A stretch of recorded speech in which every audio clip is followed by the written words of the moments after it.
Okay, everyone. So today I have a very, very special guest, Mr. Kung Lee, absolutely legendary martial artist, former Strikeforce middleweight world champion, UFC fighter who won Fight of the Night and Knockout of the Night awards during his UFC career, has fought some absolute legends across multiple promotions, including Frank Shamrock, Rich Franklin, Wanderlei Silva, Michael Bisping, and quite a few others.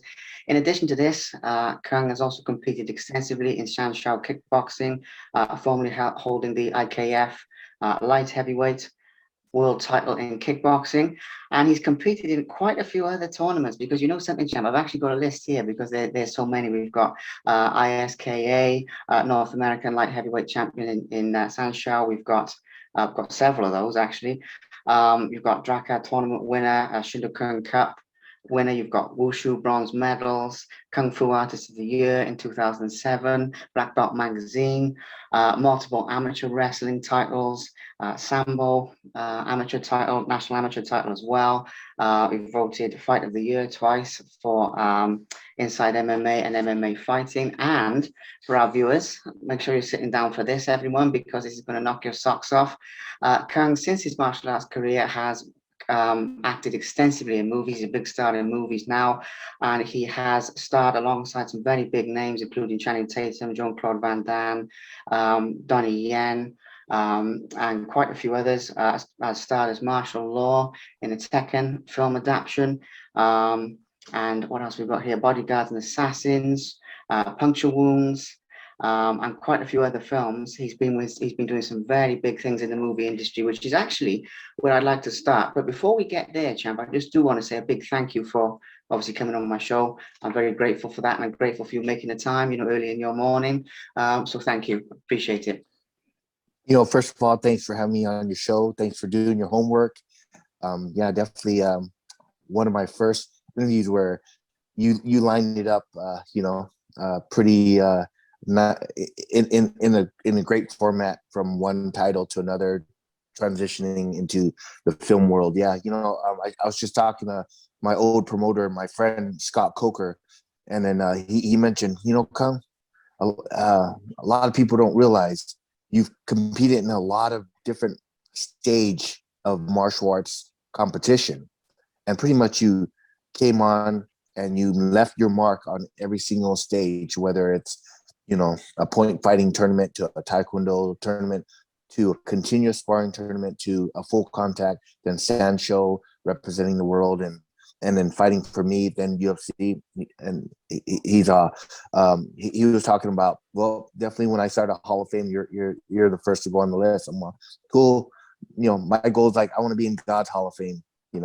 Everything else is, it is what it is right now. We're living in a pandemic, and I'm sure the people who are woke, they know what's going on. Yeah. So.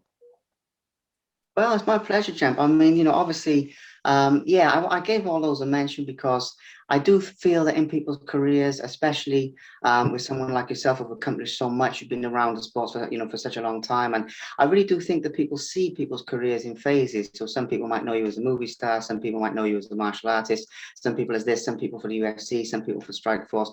But really, the people who have really followed your career know there's all of it. There's a bit of, there's all these different things, and Taekwondo as well. I accidentally skipped over that, but so many titles that you've won. But before we get into all that amazing diversity, which is something I definitely want to touch on, let's talk real quick about your life as it is at the moment. In 2021, you mentioned we're in a pandemic, and I know you've been very busy with acting in recent years. But what are some of the projects that you're working on currently? At the moment. Well, for the last 2 years, I've just been focusing on my son and getting him like dialed in with wrestling and then martial arts and shooting. And, for me, how I look at it is like, of course, every parent wants the best education for their kids. But what about the best survival education? You know, what if something happens, like, you know, where you have to survive on your own, or like, look what happened in Texas. Are you prepared?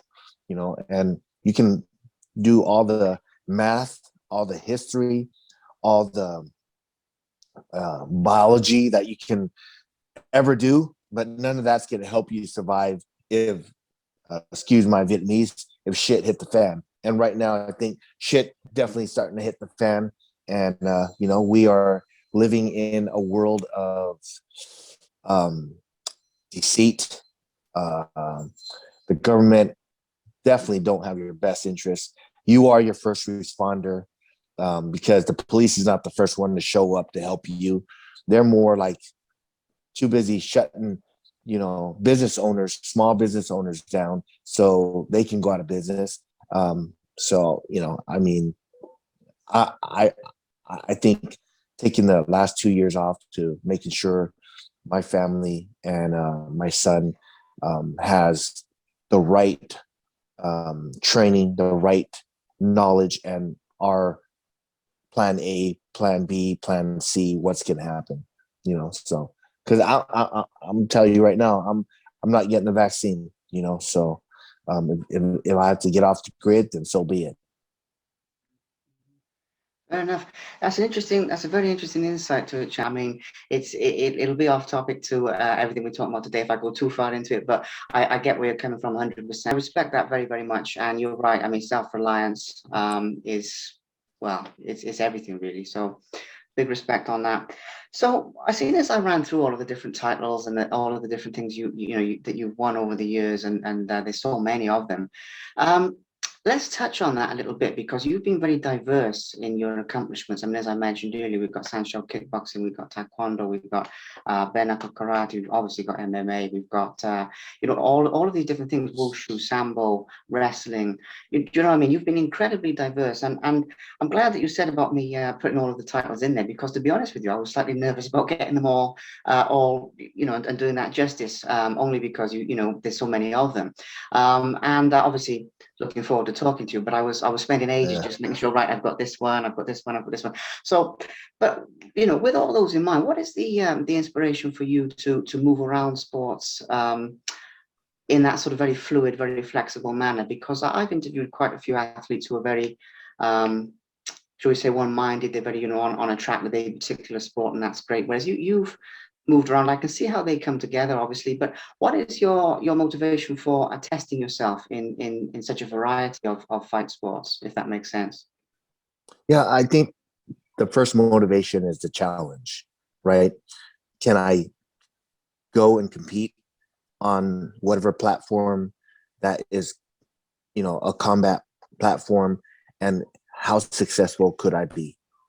And I felt like when I moved from the Sanda, first being an amateur fighting on the Liatai, but at the World Championships, I'm fighting against pros like from Russia, from China, from Iran, from Egypt. They're all professionals because they're paid for by their government, and everything is taken care of them. They get salaries, or they get houses as bonus, like some of the Iranian teams that I became friends with. And and their job is, they're part of the military. They train, and they eat, and then they compete.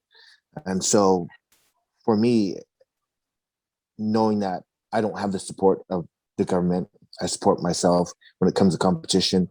And that journey was been tough because at the time, all I did was train. I didn't, I was I did teach, but the teaching only covered enough to pay the bills.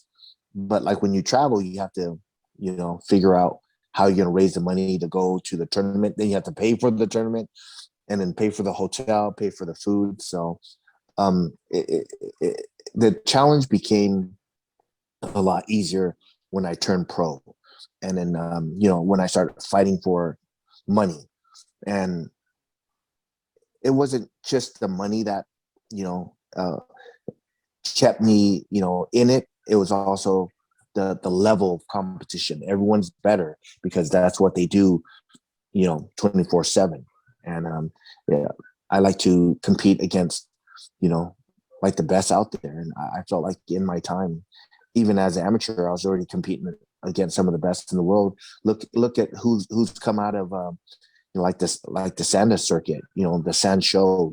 Look at uh, uh, Muslim. He's like a multiple champion, and then Zabib, right? I mean, there's all kinds of Russian uh, MMA fighters now that were Sanda fighters, and for the U.S., there's me and a few other guys, and it was just the thrill of the competition, and of course, like the journey. And I think that's what kept me in it. And while my journey, I was started making good money. Then I made you know a very good living fighting. Then the other challenge was because it was presented to me.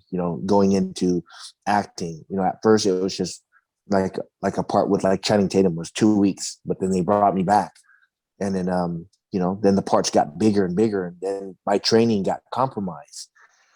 So I just went with the flow. Whatever opportunities opened up, I felt like hey, God's giving me an opportunity. Maybe because I can't fight forever, I better take some of these opportunities. And at the same time, when I ventured out in different films, whether it's action or science fiction, it's it was a new challenge, but it was more knowledge that I was bringing in, and things start opening up more, and it helps me think on a much higher level where I'm not just so focused and tunnel vision because I'm a fighter and all I do is eat, sleep, train, and fight, right? So um I feel blessed. I feel that I try not to look back at what I could have done, but what I've already done, using that knowledge so I can, catapult myself into what I'm doing now, which is first, is family, well, God first, family, and just being that, the best dad, the best husband, the best friend, or mentor, whatever I can be. And then kind of be the light that you want to see shine into the world, be the change that you want to see change in the world. So that's kind of like what I got going. And then now I got I'm developing a show for my mother-in-law who's undefeated in 400 exorcisms. So I think she's like she is like the Constantine, a female version of Constantine. She's like in a car accident. She has a metal plate in her head. She has one lung, but she's still undefeated in 400 exorcisms. And I was blessed and fortunate to come along. Like people are like, oh, that why would you say you're blessed and fortunate? Because nothing happened to me because of my faith. And when you see something where people will say, like even, like if it's a therapist or a doctor, or some of them, you know, priests nowadays, they're like, well, they're mentally unstable. Well, how does mentally unstable people float? How do they crawl on fucking walls? When you see something like that, you're like, oh yeah, I believe in God, and I know there's a devil, and who has lots of demons. So, and that's why do you think Ghost Adventures and all these shows are so popular? What are they doing? They're running around. Are they hoaxing everyone? I guess, if people don't, ghosts are not real, demons aren't real. Okay, well, I guess all these shows, it's all makeup, and if you don't believe in that, but you watch the show, right? It's, you know. So I'm gonna do a show. I'm putting together a show for my mother-in-law and my wife, who's her second, and it's called Spiritual Battles Worldwide. And then I start writing a script, a movie that I would want to do instead of doing everyone else's movie, And then I feel like I have a skill set. I have a certain talent that I can even bring to the screen that no one really have given me a chance to, you know, express, my talent. So, we'll see what happens, you know, God Right. willing. Talking about the spiritual side of things, let's sort of highlight that a little bit because um, in terms of martial arts, obviously, martial arts do often have a spiritual background. They do often have that sort of basis. But I'm coming at it Yeah. more from the points of self-improvement and that type of thing. Obviously, you've competed in well, just about every fight sport there is pretty much to a very high level. You won all these titles and things. How do you feel that that's improved you as a person or changed you as a person to put yourself through those sorts of tests? I mean, some of these, I mean, just for our viewers and listeners' point of reference, some of these were, back in an era where there was a lot less rules, there was a lot less shall we say, what's the word for it, restrictions than there are now on certain things and so on and so forth. So some of these you were going into a very, very brutal, if not life or death situation, but certainly a very, very testing situation on yourself. So I know this is a little bit outside the box as a question, but what are some of the things you sort of learned about yourself? Because people focus very outwardly on your fight sports, you physically, injuries and the brutality and all this, but obviously you're going through that test of, I don't know what's going through your mind. Maybe can I do this? Can I do this? Is it going to be a tough fight? Can I beat this guy? All these different things. So what are some of your reflections on how martial arts has sort of improved or altered you as a person or, that type of thing? If you get where I'm coming from with that one, it's I think it'll be something interesting to open up and talk about a little bit. Yeah, no problem.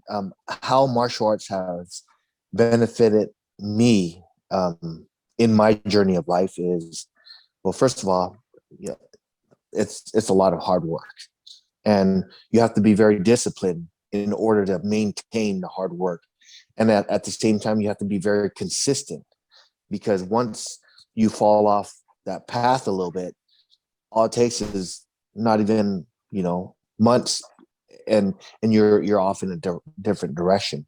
But like how I see it and what I've learned from it is martial arts has built me as a person and in a lot of different values of like honor, discipline, respect.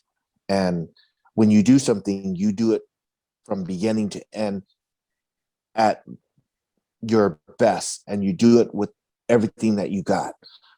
And that's how you become successful, because everything that you put in and you preparation, and there's all that there's that discipline and there's that consistency, and when you live your life that way, it becomes natural, it becomes a habit. So over the years of training, of putting in the hard work, of not taking any shortcuts, I feel like I've achieved um, the most that I could achieve. Of course, in life, there's always, the roadblocks of a bad relationship or not being supported in the right way with the people who are around you, whether it's, your close friends or your partners or your, wife at the time. So, life will, nothing's ever perfect, but you can make your world and your journey as perfect as you can make it. So, martial arts, I I gotta credit martial arts, but the person I give all glory to is God, because without him getting me into that mindset and putting me in front of a martial arts instructor and the right people who I've surrounded myself with. I mean, surely if I denied God and I believe he'll still love me, but at the same time, I denied him, and so he won't be there as much, right? But like if I'm always communicating with him, I'm always talking to him, I'm close to him, and everything just falls into place. And of course, when things, you know, fall out of place, of course, most people will turn around and blame the higher power or blame what. But hey, you got to take responsibility for your own action, for what happened or what the outcome is, because you're the one who caused that outcome. So the through the good and the bad, I've learned a lot. And with martial arts, I feel like it's built my character, and my mind will set on what path and what direction everything has to go. I'm to blame for my losses because I did something that I could have done better. You know, you know, I'm to blame if, my end of like a fight camp doesn't work out for me because I should have controlled it. You are in control of your own destiny. You just have the people around you to help you. And that's how I live. Like for my son, I would want to help, but I don't want to be controlling. I would give him the knowledge and the skill set and the path. And when he goes down that journey, I'm going to ask him, hey, son, there's no wrong answer, right? But I always bring this up to him. Would you rather be smart or would you rather be wise? There's no wrong answer.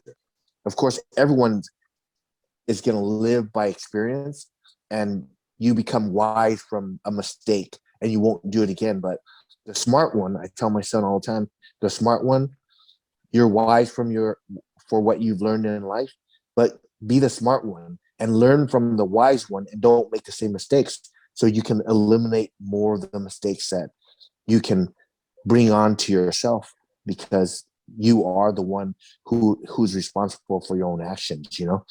So that's kind of like my outtake of what martial arts has given me and instilled in me, with the respect, the discipline, and the consistency of the journey. Mm. What an incredible answer, champ. I mean, that's incredible, very, very multifaceted, and wow. Okay, I'm just taking that in for a minute because it's amazing.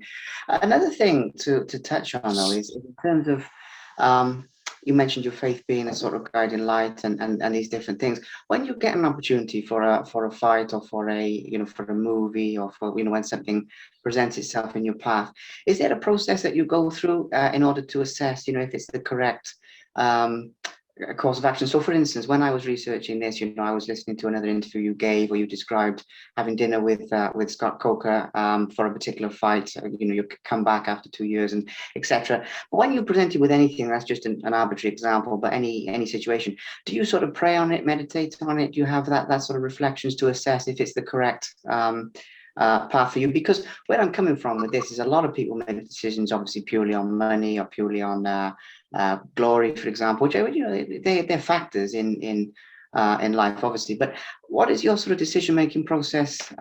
Just as soon as you brought that up, and this question is come to me just now. It's not one I had, but I want to Actually, a just good question. give that a quick mention, because it's you're obviously not making decisions on a sort of ego-based basis, if that makes sense, which a lot of people do.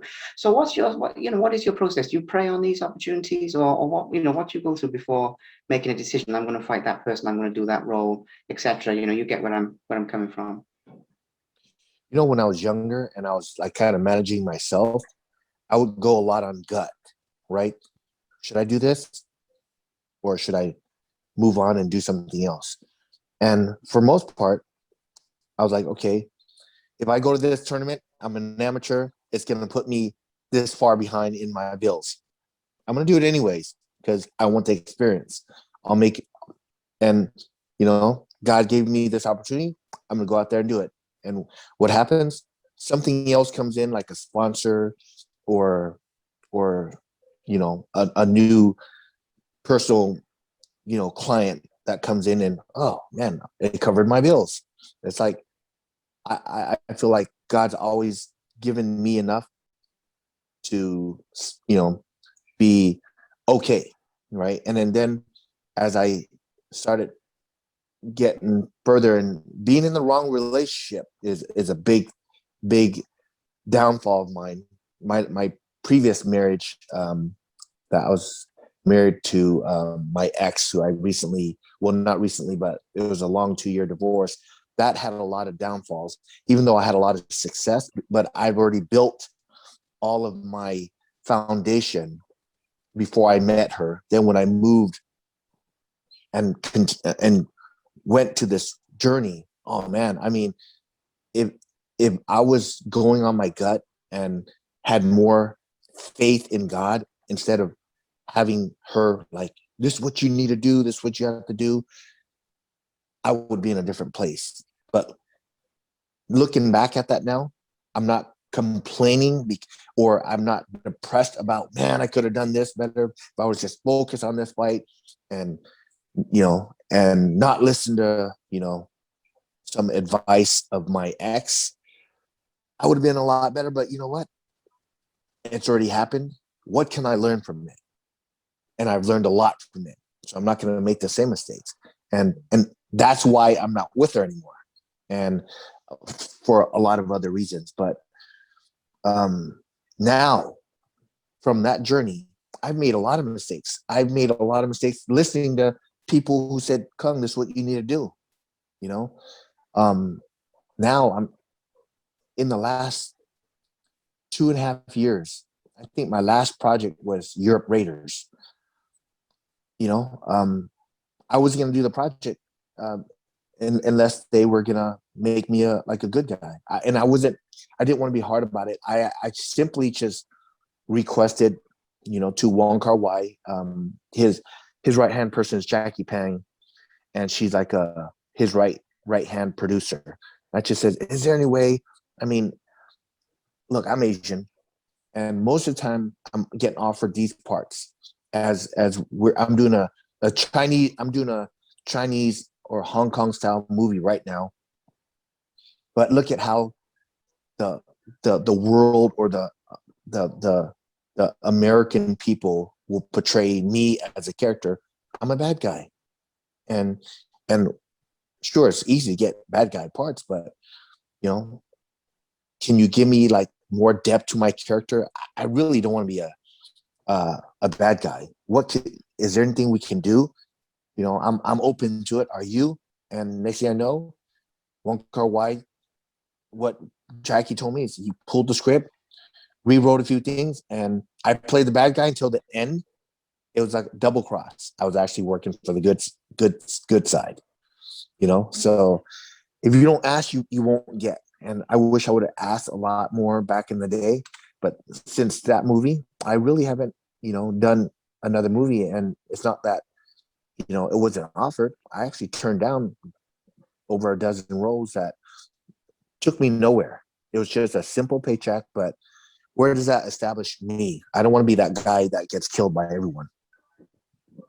So I feel like, so I'm going on my instinct, my gut, and your gut is kind of like, that third eye, your third eye. And when you're connected to God, you don't have to think, you know, so hard on it. You just know, oh, it's not the right project for me. And yeah, I've given up a lot of money in that 14 projects. Just imagine all those projects put together. I'd be in some tropical island right now, just chilling and waiting for this COVID to stop, which probably won't. But it's just live and learn, right? So now that where I'm at now, I pray a lot more, and it's, I don't pray where, dear God, give me this, dear God, lead me in the right direction. Is this what you want? Because no longer do I think it's my plan, because that's kind of like selfish. That's what I want to do. I'm here. I'm blessed. I have a roof over my head.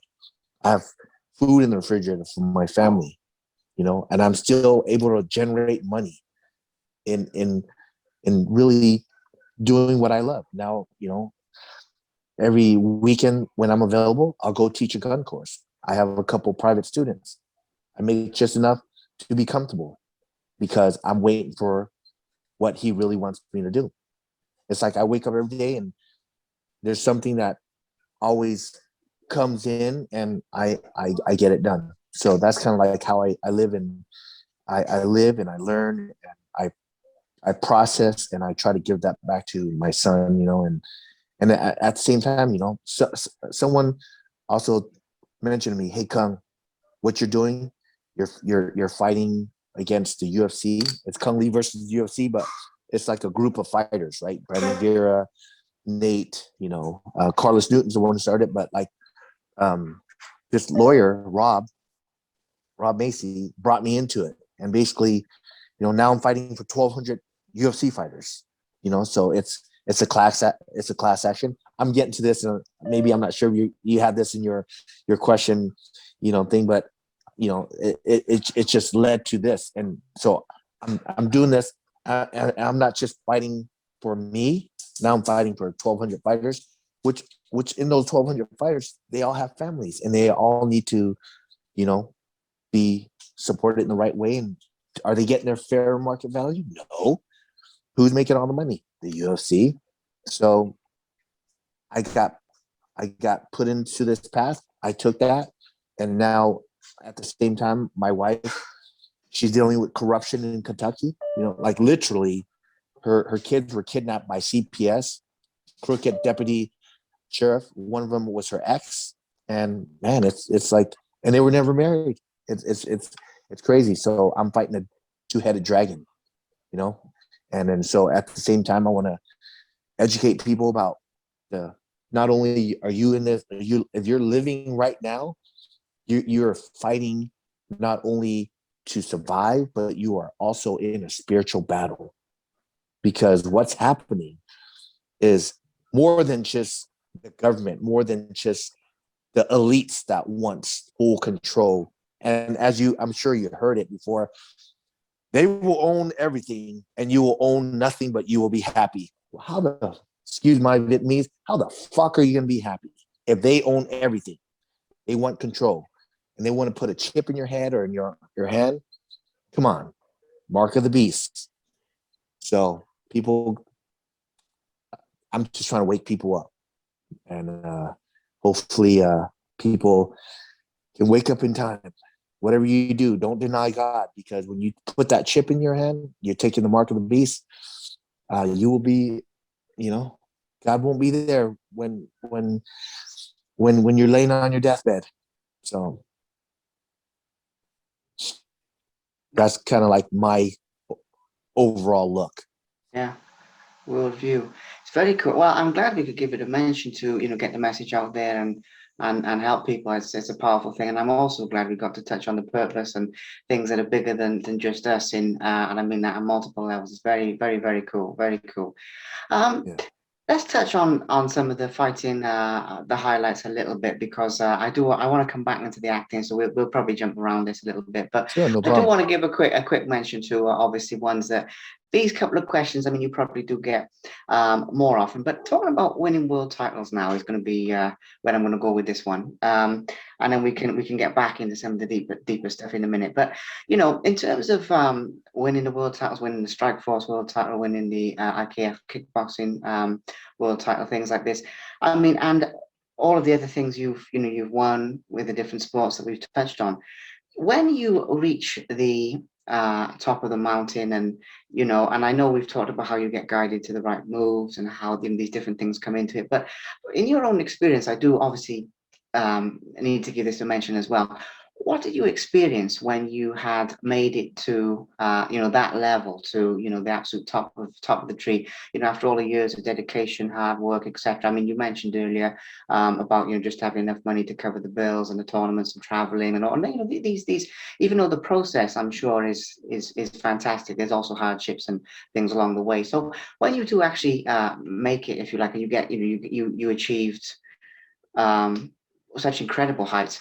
In your own words, champ, what does it feel like? I mean, when you get your hand raised, as a world champion and everything, what actually goes through your mind? Because again, people talk about the outwards qualities, which is super important. But what actually goes through your mind in a moment like that? I mean, what's it like in your own words?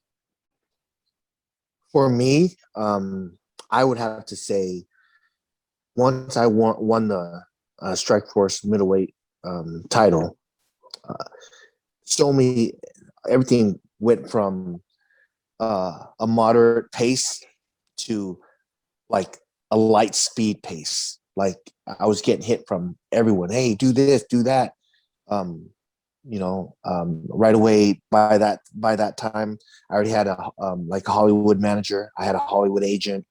They actually have flown down. Even Channing Tatum flew down with them to watch my fight. And then a lot of things get in your head, and the first thing I try to is like balance myself. And it was hard because, things got fast, got a big payday, and all of a sudden all these sponsors are coming through, um, it was good.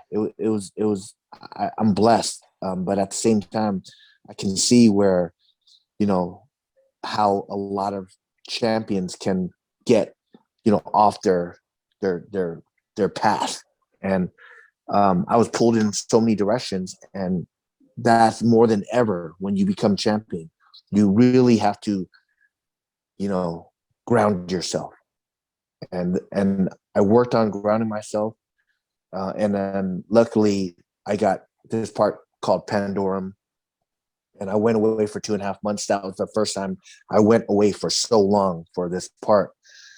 And I actually learned a lot about myself, and because easily when you're away from your family 2.5 months, um, things, you can get off track. There's a lot of distractions, right? But I remember my manager coming up, and my manager's hey Kung, take me out. Where's all the fun places to go? And I'm like, uh, I don't know. And he's like, what are you talking about? You've been here for a month already. I said, well, you told me Ben Foster, who's an actor in the movie, was just gonna engulf the screen, and his acting is so dialed in.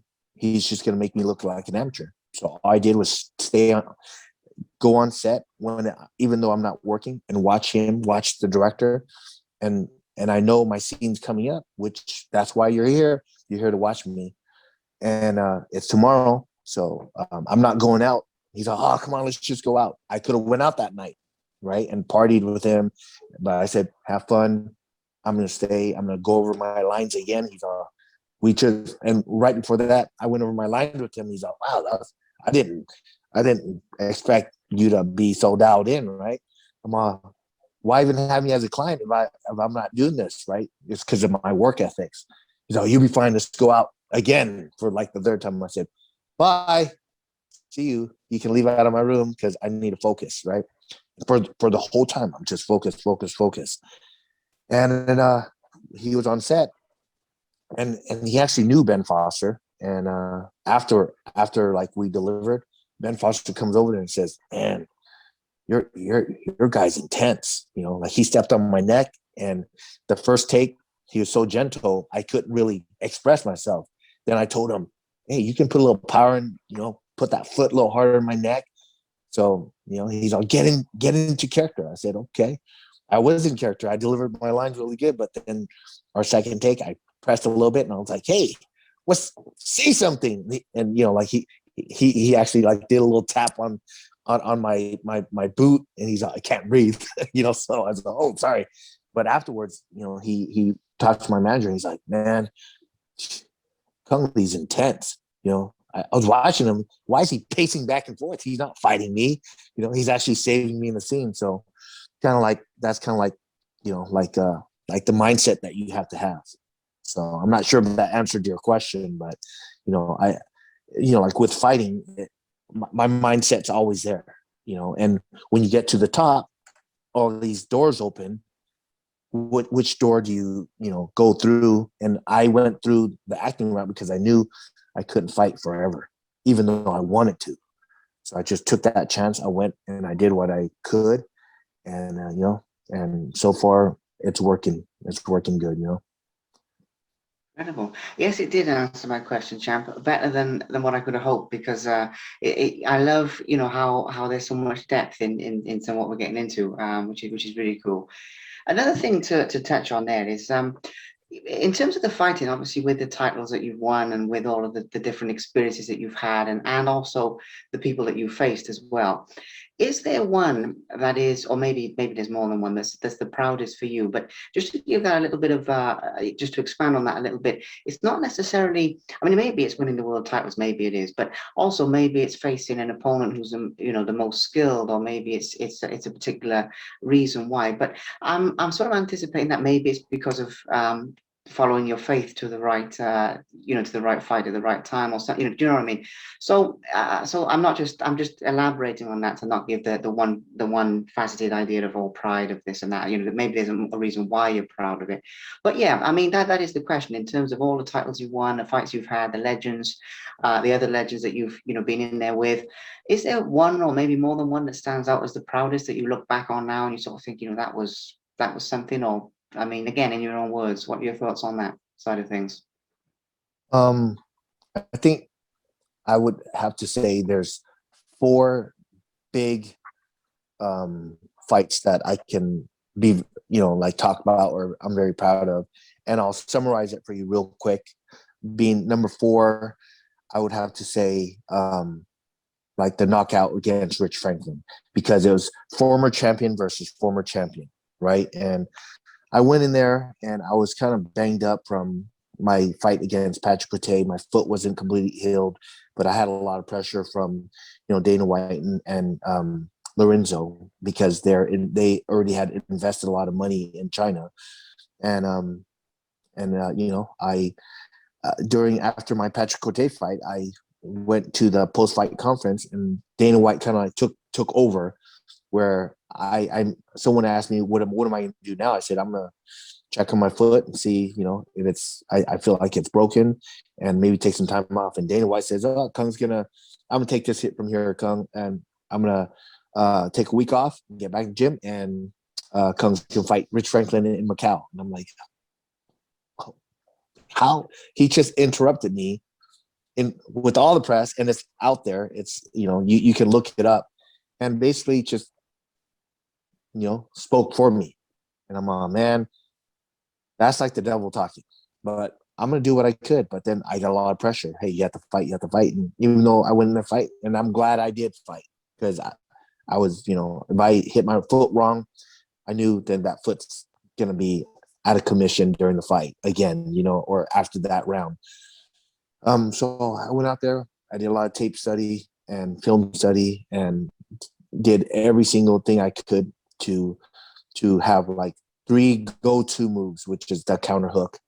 I was going to catch his leg kick and take him down later in the rounds if it went, longer. But I just realized that every time he kicked me in the leg, his hands would drop, and if I caught his kick, then he wouldn't kick anymore. Then I let him kick, and then I got that knockout. And so that was number four. And number three is I fought in the Shootathon, and I got to the finals, and I was already pretty banged up, because it was like in 6 hours I already had fought two good opponents. I think the first opponent was a school owner and a regular competitor in the Shootathon, Ed Harris.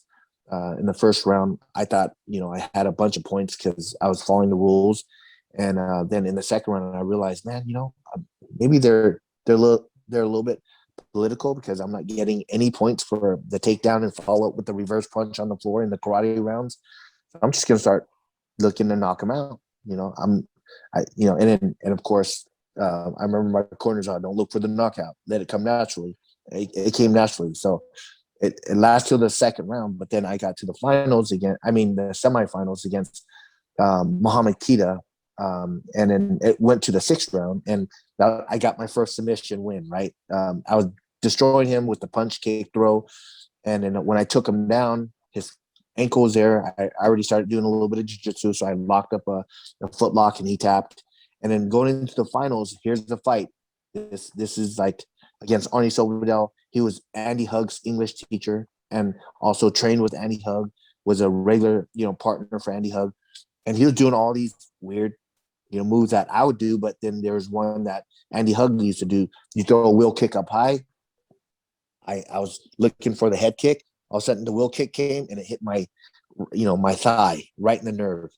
I I almost threw up at that point. You know, like it hit me and it hit that nerve, and I was like, "Whew, you got to stay standing. You got to stay standing." And I remember it got to the seventh round. I was like, that shot in the leg had, and you know, and the fight was just at such a high pace.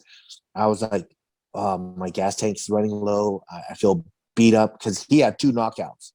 You know, actually had to buy the first round, got the knockout, and then just moved on to me.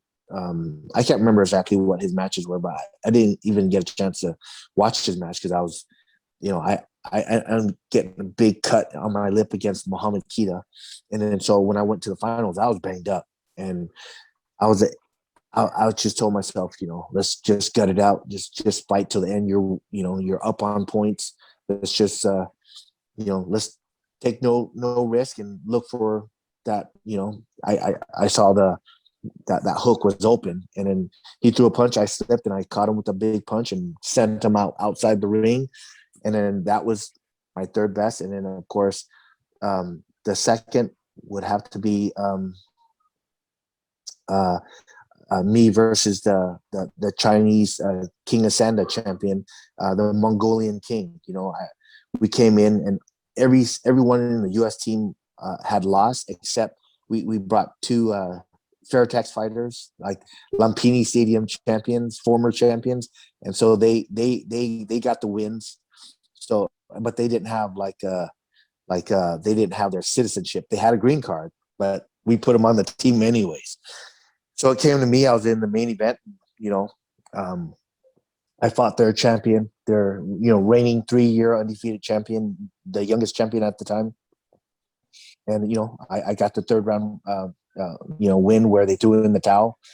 So that's number two, and of course number one, I think everyone knows is the Frank Shamrock fight. So that's my top four. That's the most memorable, for me. So. Wonderful. Incredible. I mean, it says something about your career that first of all that there's four, and first of all that each one has such a story around it. I mean, that really speaks to your warrior mentality and how you've tested yourself over the years. I have a similar. I mean, it's a similar question, but in terms of the movie making, because and I know we jump in between the two, but it's very cool because you've obviously been in all of these films, and you've starred in films, and you've been in obviously American films, you've been in Asian films, you've done these incredible, and you've worked with, I mean, incredible people that most people would dream of. I mean, I know you say you're blessed, but I mean, we're looking at some of these people: Jean-Claude Van Damme, Dennis Quaid, Ben Foster, obviously you mentioned, Channing Tatum, Donnie Yen. You mentioned all these, and there's quite a few others because I know I've actually got a list here. As I keep saying, there's so many.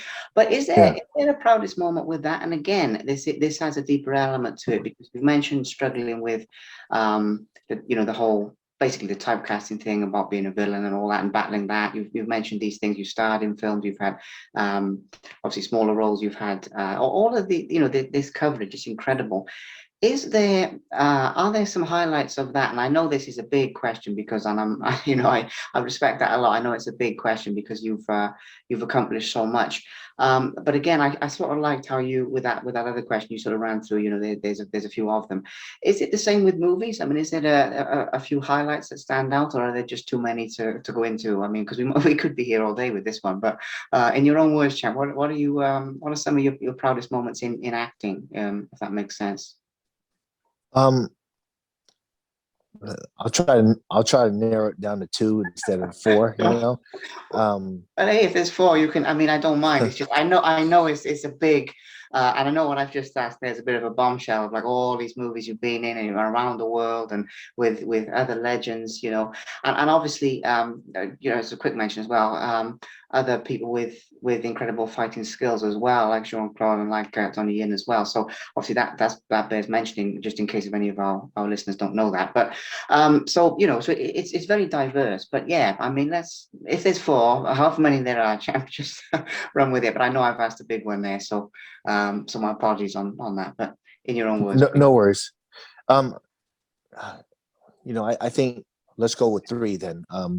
But like for me, like when I'm for me, when I step inside that octagon or the ring, I look across and that person's pacing back and forth, and their mindset to try to kick my ass or basically kill me. That's more nerve wracking than standing in front of 30 cast members or a dozen or a handful of crew with cameras and a director and the other guy who's acting. There's really, it's hard to compare, right? One, here, here's the playing field. You do a wrong mistake in fighting, you're looking up at the lights. You got knocked the fuck out, and that's what you don't want, right? You have one take, and that's it. You might get caught and you get staggered. You go back to your corner. You're like, what just happened, right? In the movies, you screw up, okay, cut. Actors, get on, your mark. Camera set, action. It's like you messed up, you can do it again. So it's almost like, you know, um, how they edit the movie and everything is awesome. But being on set and learning about the process, about delivery and tapping into your, I call it the library, right? So the library means here's your life and here's all the things that you experience with emotion, right? And you just pull from that library and you study your scenes, your lines, and how the character should feel and behave and what his focus is on at the moment. That's how I prepare myself for the part. So I think the most memorable is because, working with, certain directors or producer or filmmakers and other actors, like Donnie Yen and Channing Tatum. And of course, like the man with the iron fist, I got a chance to work with, RZA, you know, um, met Eli Roth, on there.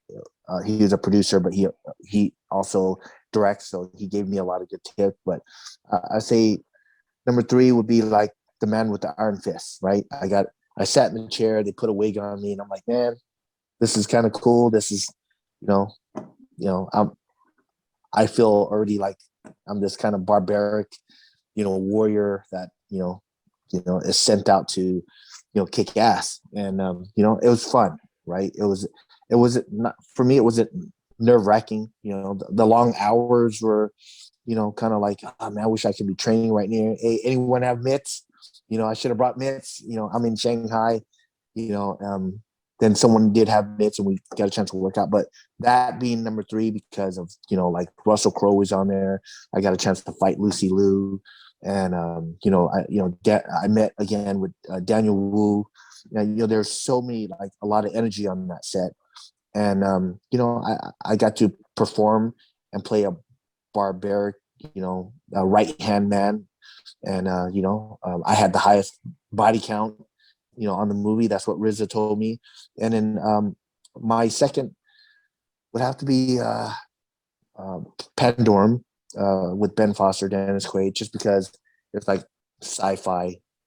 What could happen?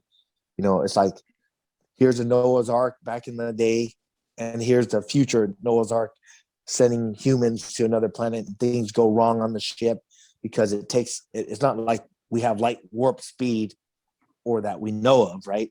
And it takes time to get to a certain planet, and everyone's in these incubators, and and you wake up from it, and you evolve on the ship. That's why these creatures become, and if you see it, people could be monsters without looking like one, right? Um, so Pandorum's number two, and then number three is like Dragon Eyes, right? Because Dragon Eyes, finally first starring vehicle. Von Dom's in the movie, Peter Weller. I was like a little bit of like a RoboCop fan when I was younger, and I was like, oh, that's RoboCop, And then like basically when I got on set, um, I already told my agent, hey, I want to choreograph some of the fight scenes. I didn't know that my agent said, Kung will choreograph all the fight scenes, right? So I showed up. I'm like, who's the fight coordinator? And then the producer, you are. Oh, shoot. Okay. Should have told me. I would have been more prepared. Well, you have 2 weeks. oh, by the way, you have to cast all your stunt guys. I'm like, okay, you don't have a list? Nope. You just got to go to the schools and look for them. I'm like, don't you guys do that? Nope. You're gonna the one. So I did like everything. So by the time we, the director called action, I was already like 2 weeks. It was like the toughest 2 weeks of like juggling, casting, juggling a fight, choreograph, putting previs together, making sure all the scenes match up, and then you know called out to a couple of my good martial artist friends, brought them out. I brought Dan Henderson, Gilbert Melendez, a couple other people onto, to the movie, and we made such a dynamic um, fight scenes in pretty much all the fights. Every fights had its own storytelling and why the fight happened. So I got to the Action Film Fest, and I was supposed to give Gina Carano her, you know, kick-ass chick award, right? So I remember the first day, and from that film fest, I was in Virginia Beach, and I was what do you call it? I trained the Navy SEALs, like the 4 teams, like the tier 1 guys, for a whole week. And then from where I left in Virginia Beach, I went straight. I can't remember where the Action Film Fest took place. It was so long ago. I've been punched in the head a few times. I can't think of it. It was either in Texas or something like that. But when I showed up, I remember J.J. Perry and Gina Carano. When I showed up, we all hung out. We were all like, they're all, oh, congratulations, I think JJ was there as the best action, coordinator or action choreographer. And then I was just there to show my movie to all the film critics. And then I didn't know there was like a fight scene choreograph going on. And I was getting ready to give Gina her award, and they're like, Kung, before she gets her award, we're gonna bring you on stage. I'm like, for what? And, well, we're gonna give you the best rising star, award. I'm like, really? Shit, that's awesome. So I got the best rising star, right? So I'm sitting in the thing, and Gina's like, they're saving Gina for the last because she got a chance to do a movie with, like Soderbergh, right? And then Channing was in her movie. All these like awesome actors were in her movies. And I was like, she's got this fight scene with Michael Fassbender. I got a chance to see it. I'm like, well, that was a good fight scene. It's man, too bad you guys didn't see mine. But I didn't realize when I showed my movie, all the critics were in there, and they were the one voting on best fight scene. And so JJ Perry, who's part of the 8711, he got best fight scene for the Michael Fassbender and Gina Carano. Sorry, not best fight scene, but best action choreographer, right? And I was really happy for him. And they're like, I was like glad. I'm like, thank goodness we're not up against the Raid, because we would have got our ass kicked, right? Man, I'll be happy if we just come in third, right? Because I know the Michael Fassbender and Gina Carano, I thought for sure they're going to win, right? And all of a sudden in third place, they're like, okay, in third place is Gino Carano and Michael Fassbender. I'm like, oh man, we got our ass kicked and we didn't even place. It was like top 3, right? In second place, Kung Lee, Dragon Eyes, warehouse scene. I'm like, holy shit, we beat them. I was like happy, we got second place.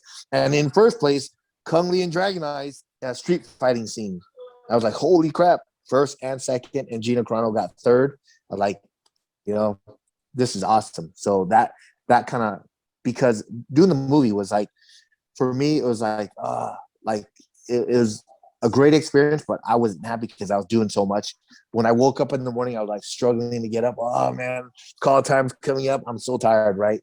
And then, but when I finally got finished with the movie, and the directors all telling me, they're not giving me that much time to edit and make this, the way I want it, but it is what it is. So I didn't expect a lot, but when I watched the movie, I was like, man, it could have been better. The fight scenes were, I thought it was fantastic for what we had. We didn't have much rehearsal time. We did previs for 6 months, like like the Ray did, right? Just imagine if I had 6 months of previous, I think I would crush every, action coordinator, action fight scene out there if I had that long, that long to prepare, and then, for me to take first, that was just amazing. Then I got a Rising Action Star award, so I just felt so excited and, blessed. I thank God, so many times that night, and I was just like a happy camper. So that's my top three, because even though being on set of Dragon Eyes, where Von Dom broke someone's nose, like a lot of things happened, it was like it was like nonstop. Like when I was done, I needed a vacation, just to recover, right? And then, but soon after, I went to this film festival, and I, got all these achievements, and I'm like, man, this is cool. So that's my one, two, three. All I can say is, wow, I mean, that's like the understatement of the year award for that comment. Wow, but Yeah, it's incredible, champ, because you know something. It's been interesting to compress these questions into something that opens it up enough to to talk about this, but not making it like a 4 hour interview or something like that. yeah, So yeah, yeah, I'm yeah. really glad that's a challenge in itself, and I'm really it's incredible stories and incredible. The last couple of things, and I mean, obviously for your time and for obviously our viewers' time and all that sort of thing, is one of the things I do need to touch on here is real quick on this one, and then we'll get to future plans, and then that's about it really. But one other looking back question is all the opponents you faced. Then just jumping back to the fighting for a minute, real quick. Most skilled opponents, because you've experienced a radically more diverse amount of fighting styles. You've been across all these different things. I know I keep saying, but it is amazing. So you've, as well as being incredibly skilled yourself, which hopefully goes without saying, um, you fought some, the absolute best in the world and all this sort of thing. So a lot of people ask about, toughest fights, and I was going to ask about that, but I thought, no, let's change it on its head. I mean, in terms of the skill set that an opponent of yours had, is there? It's probably going to be three or four or something again, given everyone you fought. But which is cool. But is there any that stand out as like the most, where you got in there with them and you thought, wow, they like they know their stuff, and do you know what I mean? It's like a flip side of a toughest fight, because the toughest fight is sort of, well, I got to dig deep and do this and do that, which obviously you probably had to do many times because you're a warrior. So that goes without saying. But in terms of the skill set on opponents, is there any that stand out there across anything? If it's UFC, Strikeforce, kickboxing, wushu, sand. I mean, it doesn't matter. But any that stand out in your mind like that? I think skill set wise, it was fighting in the Shootokan in the finals against Arnie Silverdale, because like a lot of fighters, when I fight, uh, whether they're in Strike Force or they're in um, UFC, no one's really throwing like crazy spin kicks at me and doing these crazy dynamic moves, which I have a lot of guys in my training camps doing these crazy moves against me, so I get a chance to see a lot of things coming, and it slows down for me, so I'm able to see them coming. But with Arnie Silverdale, like everything that he did, it was like a setup to throw a wheel kick, and it did connect. But everything he was throwing, he was trying to hit me with bad intentions with, but it set up another arsenal of his. And like I said, I thought the wheel kick was coming because I blocked two of them already, or I got out of the way. And then when that one hit on my leg, that was like because it hit right on the nerve. That was like I was surprised that I was able to still like stand. I just remember when I backed up into the rope, I was like, oh, I gotta throw up, And then so I just moved a little bit. I stalled time a little bit. I tried to do some kung fu moves like dropping leg sweep, so they just stood us back up. And I recovered, and it's just a back and forth. The angles that was using the fights, both his hands, his kicks, his combinations, and it's like the triathlon of martial arts. You start with a gi, and you can't punch to the face, but you kick a knee to the head, karate bare knuckle style. Then you go into the Muay Thai rules with throws.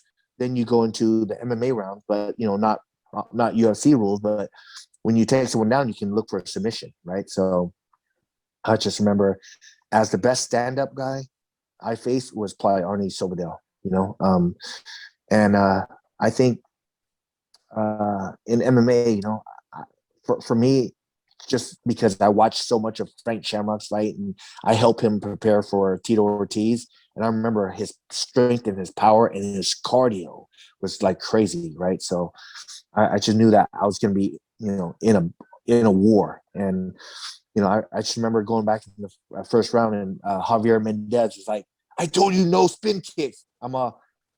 Okay, I'm sorry.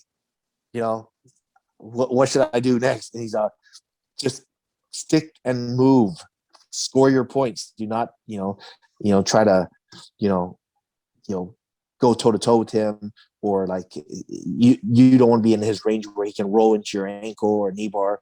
I said, okay. So I went out there and then, picked him apart, and then got to the third round and broke his arm with the kick. And I think, just listening to the corner, because I screwed up in the first round, it's like live and learn. Thank God I was able to, recover from that. But, I definitely,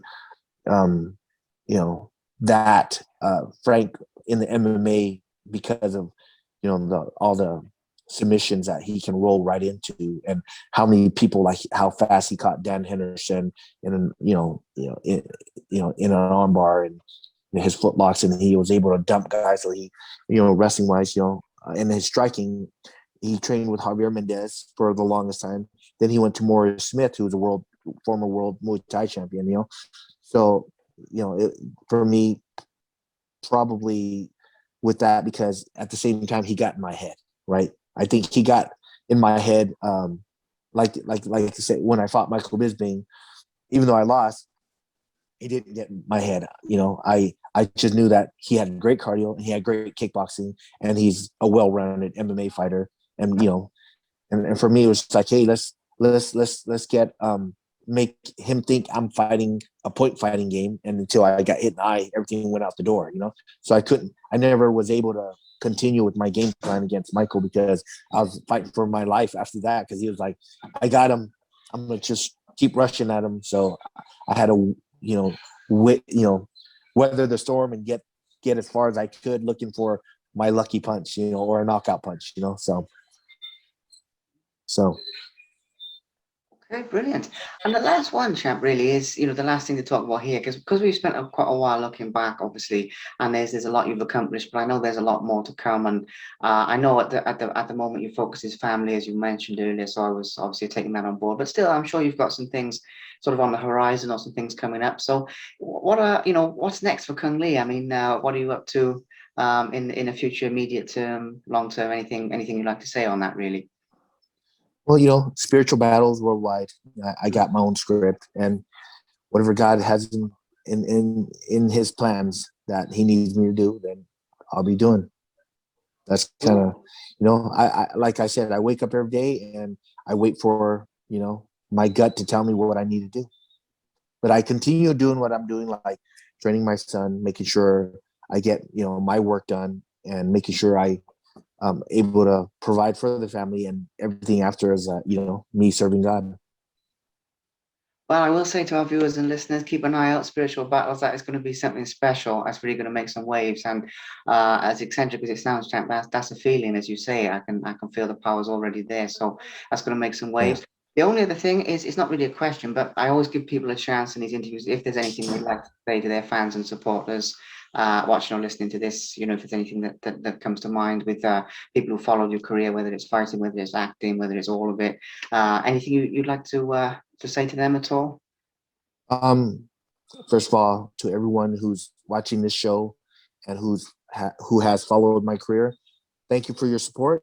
And be safe in the world we live in right now. And you are your first responder, so be a good one. And also do your research. For some of you who might already have gotten vaccinated, do your research and see what's in that, and you'll understand where I'm coming from after, maybe, hopefully. Other than that, spiritual battles. Not only are we fighting in the real world, but there's also a spiritual battle going on, and everyone is in a spiritual battle. It doesn't matter who you are, unless you are that person who don't have a soul and is you know, is part of something else. Okay. That's it. A great message, champs. Great message. It's good to get the message out there. Well, I mean, I know I've said sort of throughout, but honestly, thank you so much, because this has exceeded my expectations. It really has. It's been really cool because we've grouped a whole bunch of stuff together. So I haven't really looked at my notes as such. I mean, a lot of it's been only as bullet points. I mean, a lot of it's been really freewheeling, and it's been really cool to sort of flow with you, and to hear these amazing stories. So, like I say, I'm super grateful for you taking time out of your morning, obviously my evening, to talk to me. I appreciate it. Thank you. Thank you. No problem. Thanks for the interview. Okay.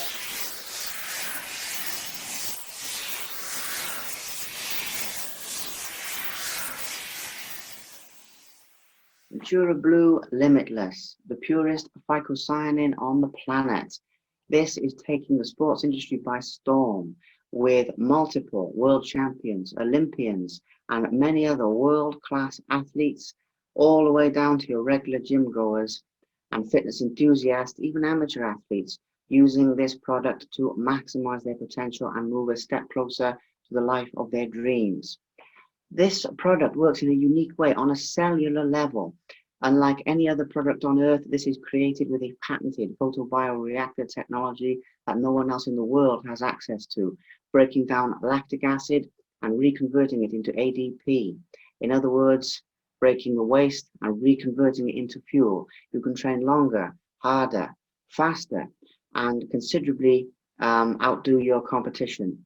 Whether you're just looking for more energy, whether you're a professional athlete or somewhere in between, this product is for you, boosting physical, mental, and emotional health through increased energy and amazing world-class anti-inflammatory effects that cannot be beaten. Thank you very much for watching. Please subscribe to the Simply Inspired YouTube channel, and there'll be more videos coming soon.